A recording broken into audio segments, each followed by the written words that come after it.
Oh, yeah, no, that's good. Good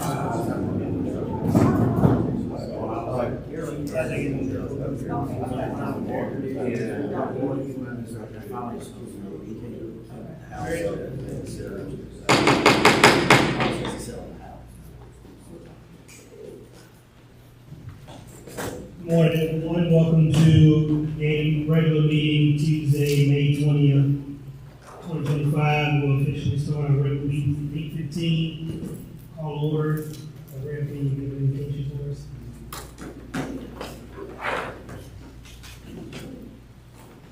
Lord, thank you for this day. Thank you for this opportunity. Lord, we ask that you bless each and every one of us. Lord, we ask that you bless this meeting. In your Son, Jesus' name we pray. Amen. Amen.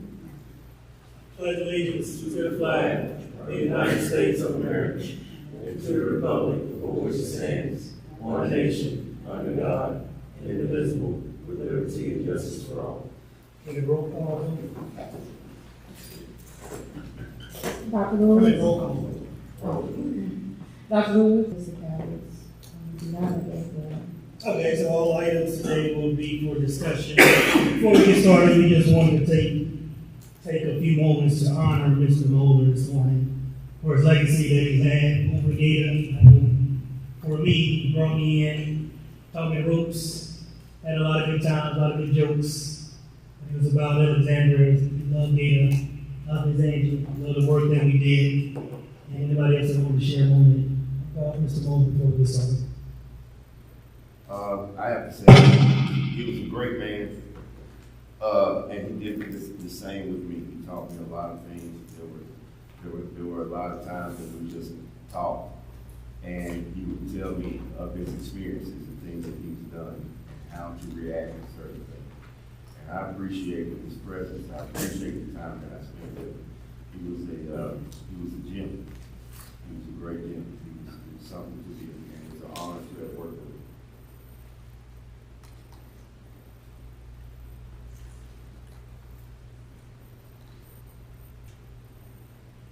I found out at 1 o'clock this morning, his family in New York texted me that he passed away.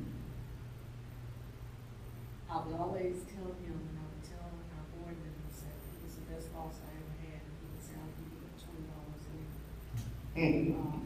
He truly was. He was hard on me. He was a tough boss, but he was fair.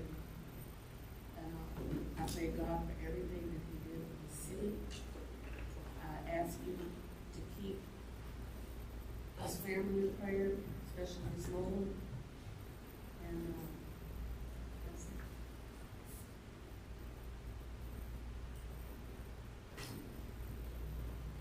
Thank you, ma'am.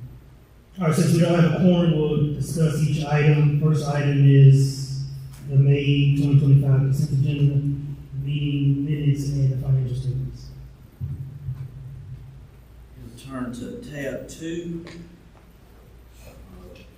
page 4. No changes in our CD balances. We had $54,735 in operating checking. Money market was $998,274, and our accounts receivable was $115,903. On page 5, regular liabilities, retirements payable, accounts payable, and payroll liabilities. Not going in there. You can see our current year change in net assets is $130,272. On page 6, you can see our occupancy tax collections are ahead of budget for the year to date at $335,188. Our operating expenses are all in line, and our economic development grants are $106,846. So that brings revenues are coming in kind of unexpectedly well.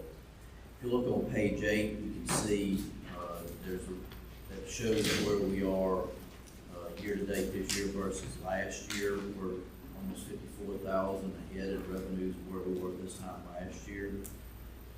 Our operating expenses are right at $101,000 less. We've expended about $37 $7,000 less in economic development grants at this point in time. So we've got a $130,000 profit versus the $59,500 loss last year. And you can see on the page 13, while we had a couple of months, that'd be a good day. One thing, and I will, and I don't know if Kurt's going to cover or not, but one thing that we will change in here, and I'll go back and make the adjustments for it, is since the city is donating our rent in this facility, we will start showing income each month and a rental expense for the fair market value, which I believe is $625 is what we got. Mr. Dixon gave us an opinion on what the fair market value of that is. So I'll go back and recognize that fair market value of the rent donated as income and the rent expense. Any discussions? Public comments? All right, next item to hear a report from Kurt Oscar for Oscar and Company CPAs regarding the audit of financial statements and agreed upon procedures for the period ending December 31st of 2024. Thank you, Dr. Lewis. We're having a little bit of technical difficulties. I'm trying to get my computer did not want to talk to the VGA here, and Angie and them are trying to get the password, so they're working on that. But most people don't know, as a speaker, the PowerPoint is more for me than the people, because it's kind of my notes on the issues.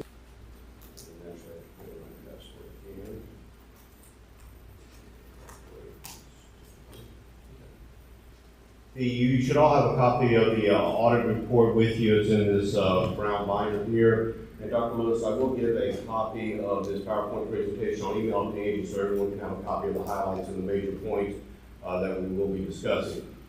First of all, again, the primary objective of our audit is to express an opinion on the financial statements, whether or not they're in conformity with generally accepted accounting principles. And as every year since our firm has been the auditor, we receive what we call an unqualified or unmodified opinion. The financial statements were in accordance with generally accepted accounting principles. There are a couple of minor audit adjustments that we seem to come across every year. And I imagine that they do a great job of keeping y'all's books. Second element, and this comes in both Ad CPA and what we call Yellow Book or government standards, we are required to communicate any deficiencies in internal controls that we believe to be either material weaknesses or significant deficiencies. It's only internal control over financial reporting. We're not worried about internal controls over compliance or anything like that. And we noted no material weaknesses or any significant deficiencies. However, there was one instance of non-compliance. In that issue of non-compliance, we reported on it last year. We told you last year it's going to be present in this year also. And that had to do with the timing of the payments for the retirement and the health savings account for the employees of the entity. In the past, y'all had always, or GAEDA had created this or made those contributions in January for the entire year. And once we discussed with the legislative auditor, they agreed that that needed to be done as services were provided. And because we did not have the audit ready until March of last year, it had already been pre-funded for 24. So we knew that this was going to be an issue, but that is now being handled in the appropriate manner, so that will roll off next year. The next, and looks like we have it. So could you please click, we do have it up, thank y'all so much. And if you could hit enter a couple times so you can get me to the next slide. I'll get to the next slide. Okay, thank you. So the next thing we have here is the 3-year financial summary. Because whenever you compare from year to year, governmental standards generally don't show comparative data on the actual financial statements. It's a little bit light up there to see, but you can see that revenues went down a little bit in 23. They're back up to where they were in excess of 24. And I'll talk a little bit more about this later, but of course, y'all are an entity that y'all aren't a Texas Roadhouse or somebody that can run a special and increase revenue. You're dependent upon motel tax and the revenues, so either occupancy has to go up or the tax rate would have to change. So we expect that to be kind of flat.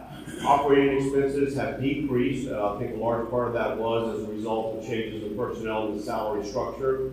But grants awarded has gone down from 707 to 483 to 336, which of course increases your cash on hand and your unexpended fund balance.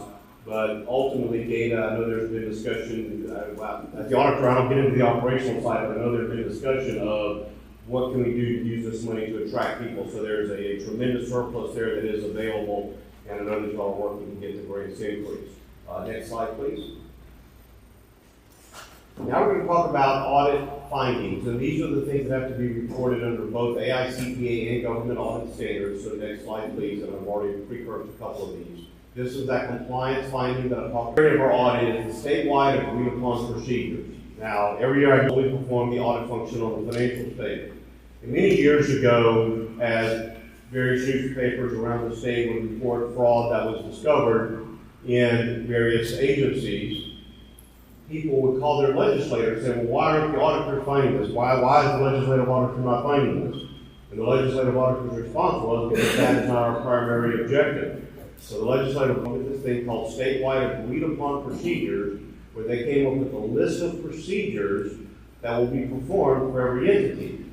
Now, the legislative auditor actually consulted with me on this, and I told him this is not a great idea, because agreed upon procedures are typically between the CPA firm management, and they are tailored to that particular entity, not even an industry, but an entity, as to what is going wrong in that entity, or what could go wrong with that entity, and to try to apply these procedures to the smallest governmental agencies we have, all the way up to something like the city of New Orleans, it's just not going to be a good fit. And the legislative auditor's response was, Kurt, we know that, and we have to do something, or the governor is going to be upset with us. So it is almost impossible for an organization this small to not have some findings in the statewide agreed upon procedures, because some of the things they want is like 3 or 4 people involved in accounts payable or approval processes. And well, y'all get 1 or 2 cash receipts a year. So there's some things, basically you're always going to have findings as statewide agreed upon procedures are written. That does not mean this entity is doing anything wrong or can improve. So if you could please go to the next slide, I will go through the findings that we have. There were 38 procedures that were required. That was way down. We only had to do agreed upon procedures during this past year where findings existed. The first finding we had was that the authority does not use pre-numbered receipts for collection. The reason for that is 99+% of all your collections come in the form of a draft from the sales tax office every month, and occasionally y'all might have a very minor receipt. There's just no reason for y'all to do that.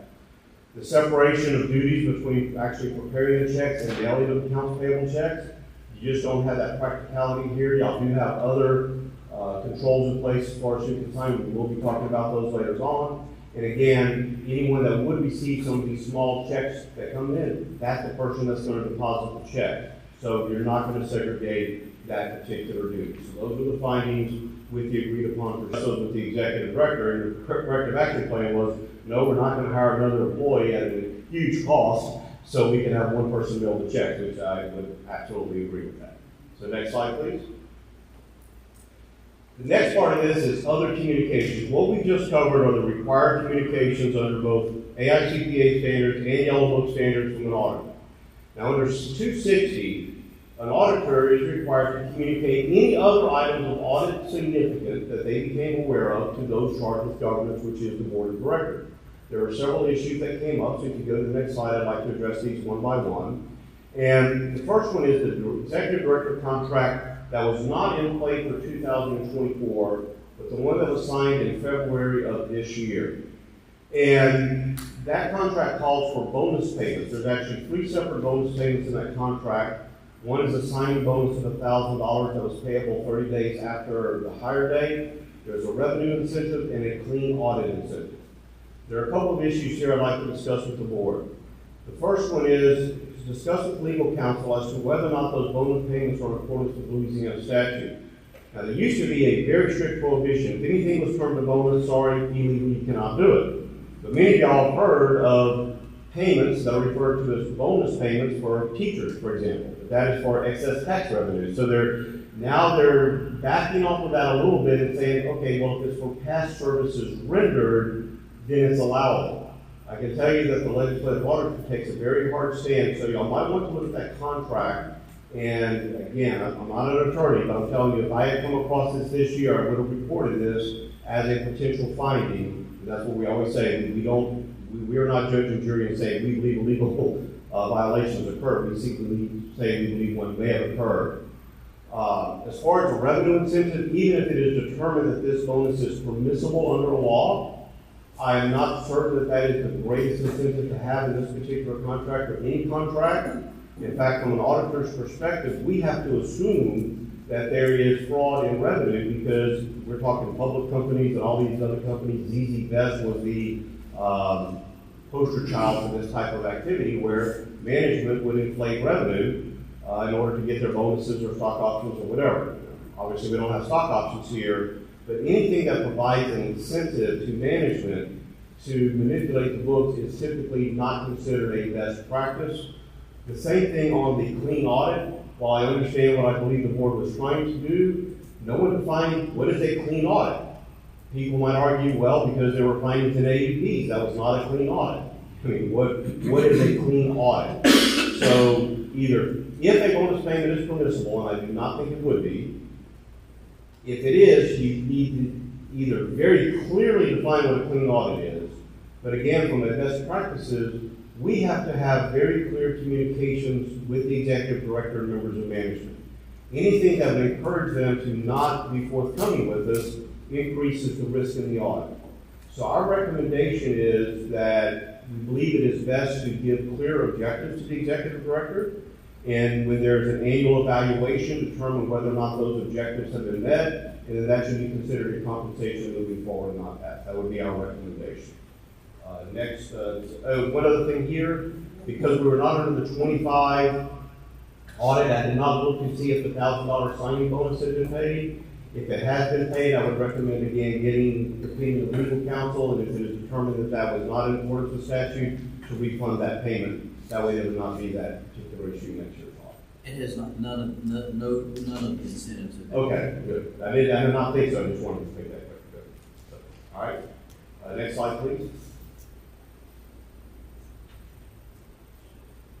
Outstanding checks. This is one, this treasurer in the state of Louisiana will do that, saying, hey, you might have unclaimed property that is yours. Well, where does that unclaimed property come from? Well, many different sources, but as a governmental entity, if a check, return that money to the treasurer and say, this is who it belongs to, and then they try to return it. Those are these sheet laws. Now, nothing is over 5 years old. Sarah Bennett, who is my manager on this audit, had discussions with your office, I don't know if it was you, John, or someone else in your office, and steps are going to be taken to identify any of those old outstanding checks out there. It's over $8,900, that was over 30 days, it's multiple checks, so we recommended that efforts be made to identify these people, to issue the checks, and then monitor that once something is 5 years old, that the laws are complied with. The oldest right now is March 6, 2023, so you're well within that time frame, but these are sheet laws that become more of a focal point on the audits. Next slide, please. Fraud complaint. When I was at the board meeting to answer any questions as to whether, when y'all were considering whether or not to engage our firm, I became aware of a board member that had alleged that there was wrongdoing, potential fraud, and other issues. Regardless of whether or not a complaint had been filed with the Louisiana Legislative Auditor, now that I'm aware of that, that is something that immediately became a risk area for our audit, and I went back to my office and wrote a memo based on my understanding. Subsequent to that, I was informed by the Legislative Auditor on April 9th, isn't that a great day for a CPA to hear an issue from the Legislative Auditor, that a complaint had been filed. I was required by the Legislative Auditor to address the complaint and then report back to the Legislative Auditor whether I believe that fraud occurred or fraud did not occur. Next slide, please. These are the basic allegations that there was a legal invoice that was secretly paid, and that's a key word that I'm going to come back to when I discuss my findings to GAEDA General Counsel. That invoice contained charges for work performed after General Counsel was dismissed by the board. The invoice contained charges for work not authorized by the board. There was a concerted effort to hide the issuance of the check by the executive director from members of the board, and the executive director was notified by the board chair to not issue a check for the invoice. So these are the basis of the allegations where the complainant believed that fraud may have occurred. Next slide, please. Here are the procedures that I performed to address the complaint.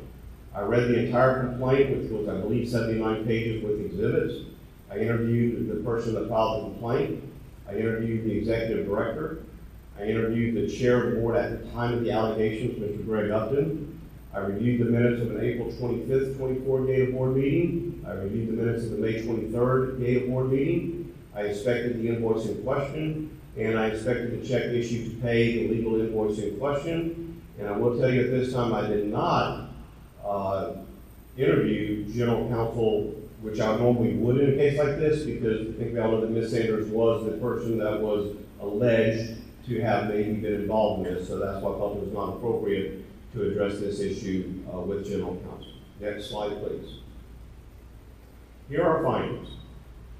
The attorney invoice was a regular monthly invoice that had been routinely submitted to that invoice and the previous invoices for meetings. The key issue here was that there was a motion during the original minutes indicated that the vote was a 3-3 tie with one abstention. However, the final adopted minutes, the vote was 4-3 to terminate. There was a period of time between that board meeting, April 25th, and the May board meeting, where there appears to be a question, a legal question, as to whether or not one of the board members should have abstained. I am not an attorney. I am not going to make a legal opinion as to whether or not that person should have abstained. What was relevant to me as an auditor is that there was a question at the time. It was not clear cut that Ms. Sanders was terminated, whether in her mind, the executive director mind, some board members' minds, okay?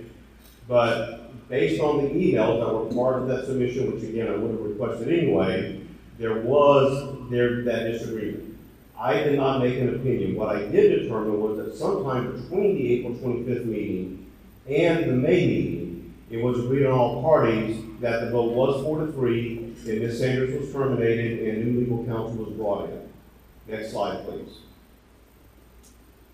The April 24th invoice contained charges for 9 hours at $250 for services performed after the April 25th board meeting.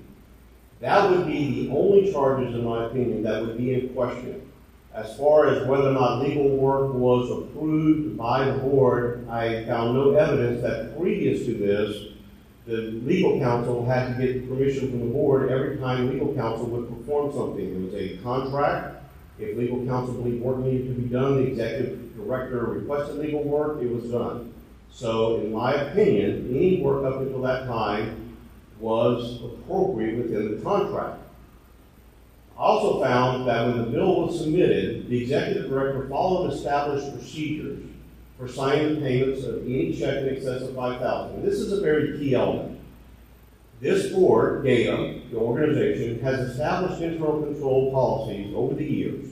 Our understanding of those control policies, any payment authorized for a grant has to be approved by the full board. Those are the only payments that are authorized by the full board. All payments to vendors, if it's under $5,000, there is an approval process and then the check is cut by the night management firm and signed. Any payment in excess of $5,000 has to be signed by 2 board members. And my inspection of the check found that 2 board members did in fact sign the check. Now this goes back to the allegations of that he was secretly signed. I found no evidence that whenever this happened in the past that the other 5 board members that had to sign needed to be informed.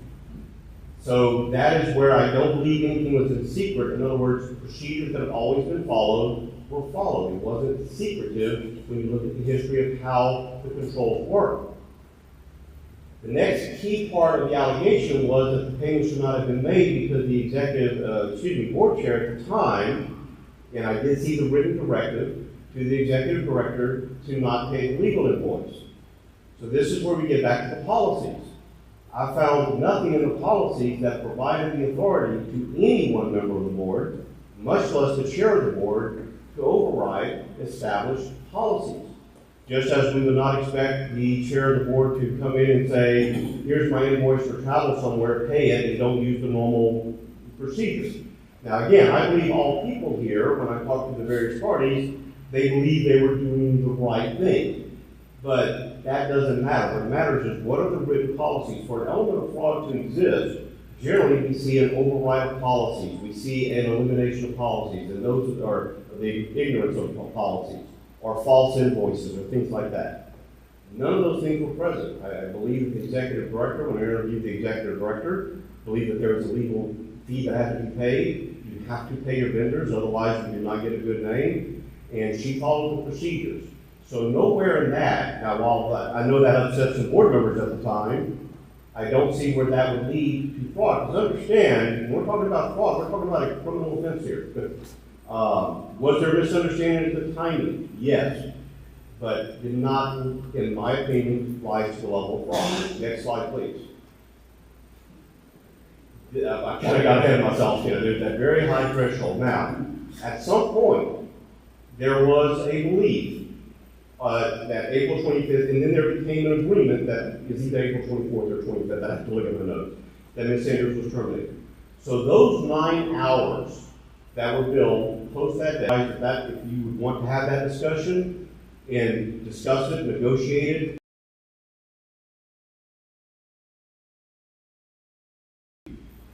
I found no finding of fraud. I discussed this with 2 members of the legislative auditor, including their highest ranking person in this area. They read my entire memo, which is part of our confidential audit package, and they agreed with me. We went through the things. He said, Kurt, bottom line, was there a definitive date that the lawyer was dismissed, and were there fees paid after that definitive date? And I said, because I cannot pinpoint the exact date that all parties agreed, I cannot rise to the level of fraud. And they agreed with me. So that is why you found no report of fraud. I know much has been said and talked about in information, and CPA said, Kurt, it's always difficult when we have to do these fraud things. Quite frankly, I don't find it difficult at all. I become Sergeant Joe Friday. It's just the facts. We're not looking at best practices. We're not looking at the human emotion of it. For fraud, there has to be that intent, that override control, taking the funds with the intent to take something that I didn't give for. None of that appeared to be here. Next slide, please. As far as other communications, just always tell y'all, again, the staff and board members were very cooperative. Of course, I had to interview board members on the fraud issue. Everything was on a very professional level. All audit inquiries, the executive director, Ms. Snyder, you get your name right. Very professional. We have moved to, as with all of our clients, used to be an auditor showed up 40 years ago with our books, stacks and papers, and we didn't have laptop computers in, and we just parked at the entity's office. In this case, my manager is actually a very talented person who moved to New Orleans a couple of years ago, so she ran it there, but we had our staff accountant, young lady, Maxine, come out, and of course, when it came to the fraud stuff, the partner in charge, I stepped in. I talked to everybody. Again, we truly enjoy working with y'all staff. Y'all are very cooperative entity to work with, so we appreciate that cooperation. And that is all for my audit report, but I'm happy to take any questions.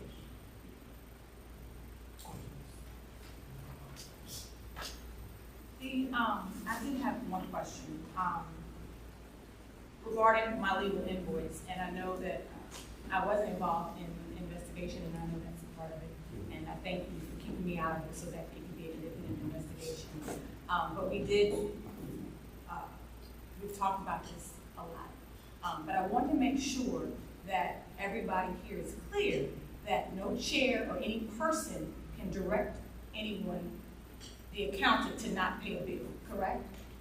That is the override, that would be considered an override control. That is what we concluded that. Now, have the entire board voted, hey, we're going to change our policies and procedures, that would be one thing, but I found nothing in the operating agreement, not operating agreement, think of an LLC, in the agreement. Now, the operating procedures does give the chair certain authority, and within that authority, I think it is line item E, as I recall, that the chair can do what is necessary in order to achieve the objectives of GAEDA within the boundaries of law.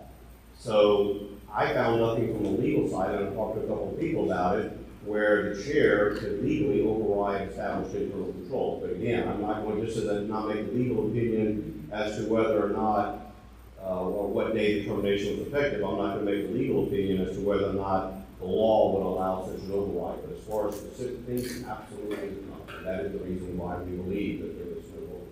Thank you. And as far as the executive director contract, including the incentives and bonus payments, and I know that you said that you wanted legal counsel to do that contract was not prepared by me.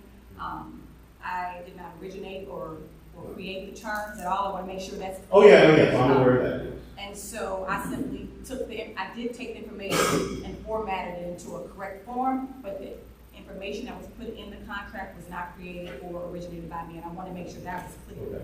So, moving forward, are you suggesting to the board that the board, although that contract was approved by this board, that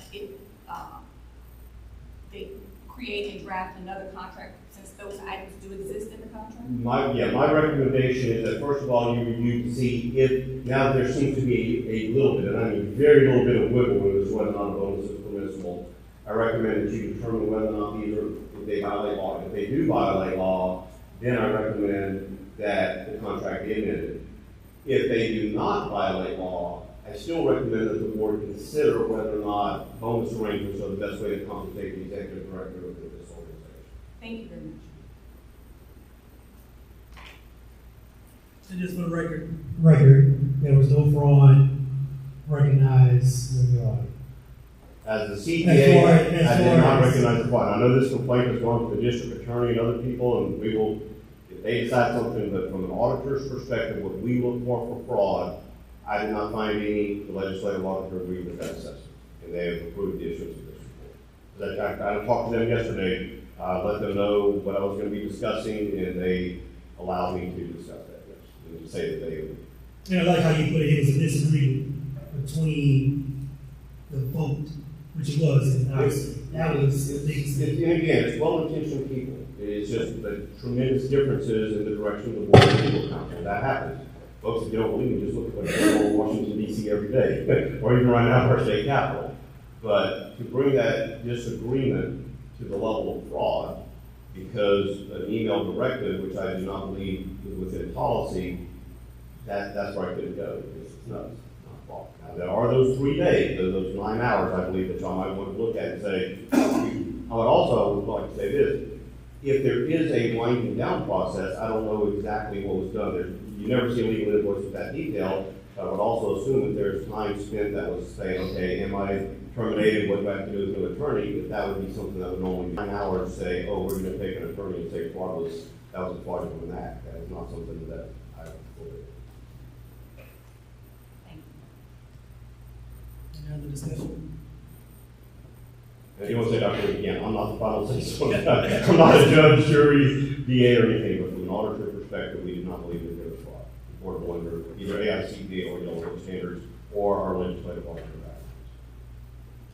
Thank you, sir. Any other questions? Thank you. Public comments? All right, next item to discuss.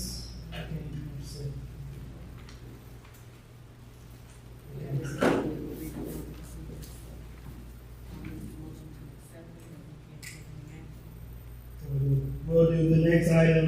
We had a motion to authorize reimbursement expenses to the city of Alexandria related to the Whites and Goldring Building invoice I-059001 and an amount not to exceed $60,954.85 and an invoice for I-059081 an amount not to exceed $52,573.25.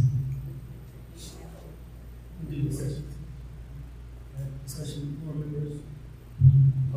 First, I would like to hear legal counsel's advice on these invoices, as well as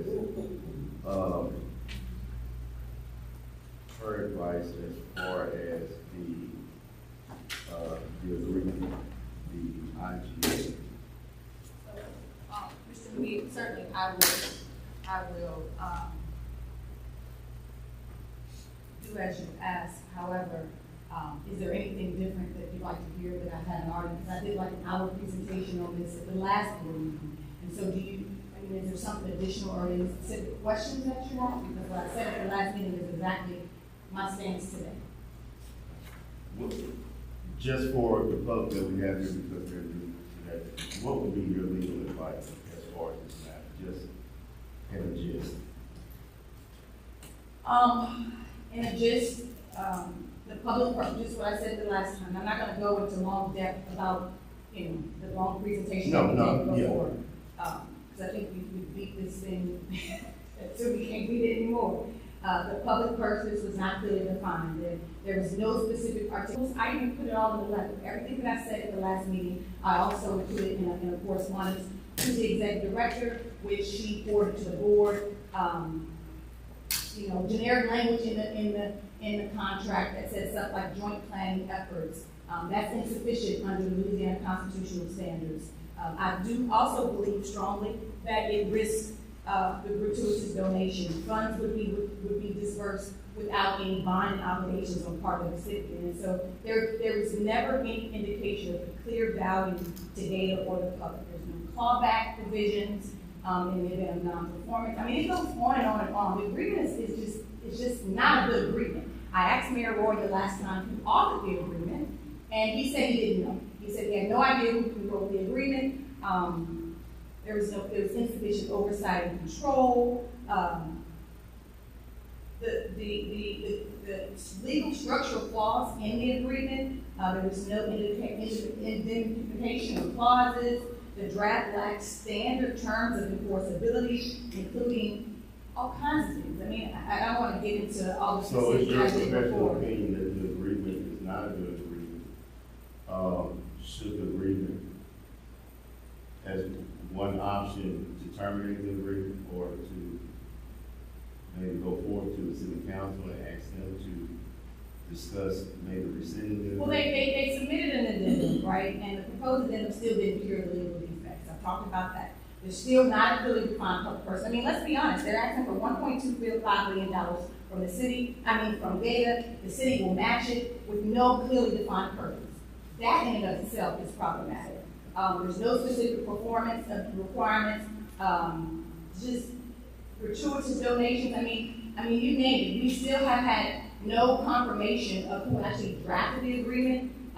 No attorney from the city has ever contacted me, ever.